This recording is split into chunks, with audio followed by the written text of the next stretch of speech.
You've made your first character, and now it's time to play Weave. But how do you play Weave? At its heart, Weave is about improvising and making decisions, sometimes even bad ones, to match what you think your character will do. You roll the dice to determine if you succeed, fail, or fall somewhere in between.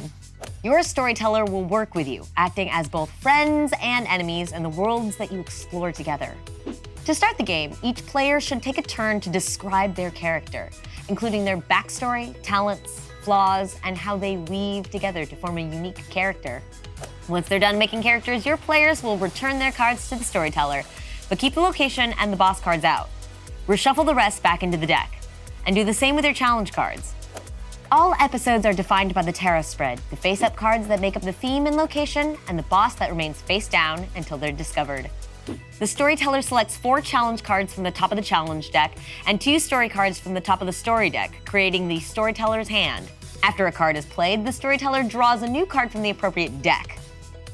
Throughout the game, you can use story cards to create non-player characters, items, locations, and plot twists as needed. The storyteller can be as vague or specific as they want.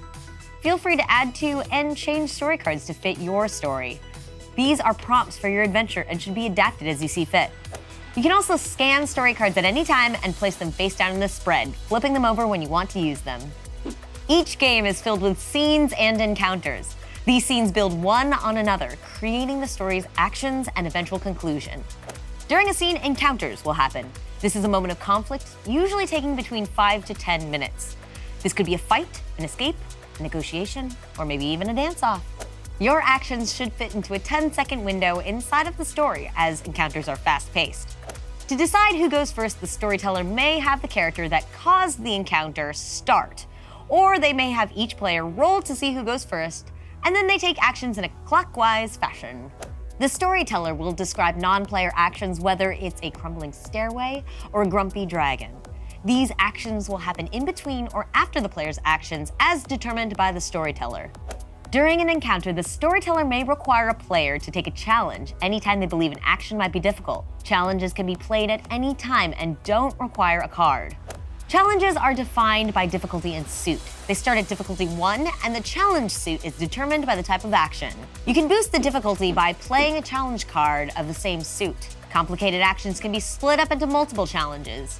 For instance, doing a backflip over someone before attacking. In that case, you could test that player with a Gales and then a Stones challenge. Challenges come in different flavors depending on the action. Gales represent agility and vigilance challenges, focusing on speed, dexterity, and perception. Ranged attacks like firing a weapon will almost always be Gales challenges. Brooks represent social challenges requiring charm and cunning and even intimidation. Stones represents a character's strength, toughness, or constitution. Want to bust down that door? Well, then that's a Stones challenge. And finally, Flames represents knowledge a character may have, or intelligence to pick up on small details being said. A magic user will rely heavily on Flames challenges for their tricks. So you know in Jurassic Park when the kids were trapped in the office and the oldest kid was all like, "This is a Unix system. I know this." Well, that's because she passed a Flames challenge. Players start with 3 dice by default for all challenges, but if the challenge is in their focus suit, they gain 1 additional die. If the character has a talent, backstory, or item that applies, they may also gain an additional die. A successful challenge roll has enough matches of the challenge suit to meet or exceed its challenge value. Weave symbols grant you a success regardless of the challenge suit. Plus, you get to roll them again and add that outcome. Whenever a player rolls a strike and fails a challenge, meaning that they rolled less than they needed to beat the difficulty level, they receive a strike against one of their suits. 3 strikes and you're out of the scene, but all strikes are removed after a scene is completed. If a character has a strike in the focus suit required for a challenge, then they will lose a die on that roll. Success and failure can take different shapes. If you roll 2 or more successes than a challenge level, the player gets an epic pass, and they gain a little more control over the outcome of their action. They also get their signature move refreshed. But if you roll less than 2 or more of the needed suits, your character makes an epic fail. They'll gain a negative quality like short-term memory loss or a diabolical curse, as dictated by the nature of the challenge. This might impair future challenges until the players find a way to fix or remove this new quality.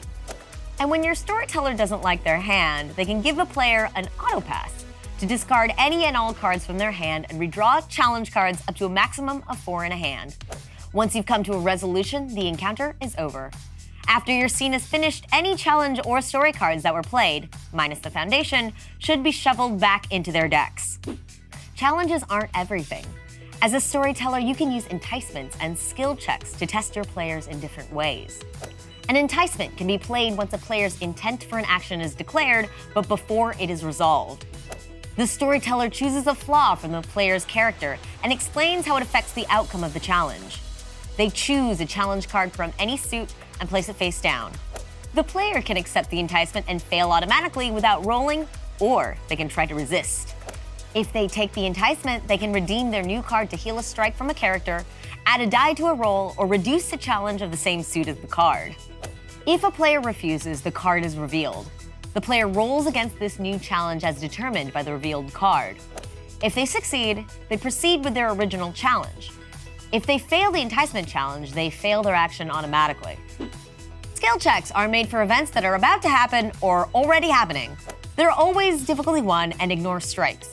You can think of them as a lesser challenge that shouldn't drastically affect a player's character.